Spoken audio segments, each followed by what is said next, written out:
திகழ்ந்திடும் ஞானதோ அதுவோ யோகமோ பிரிவோ ஒழியதோ விழியோ உரைப்பதெற்றோ என உணர்ந்தோ ஆகமோடு உரைக்க வடுத்த நின்றோங்கும் அருட்பெரும் ஜோதியின் அரசே. தத்துவம் அனைத்தும் தனித்தனி கடந்தோ தத்துவதீதமேல்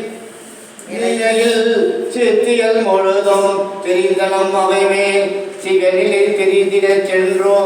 ஒத்த நிலைகள் யாமும் என்புணரும் பொங்குரைத்து போயினும் என்று அத்தகை இழந்தோர் வலுத்த நின்றோகும் அருட்பெரும் ஜோதி என்பதே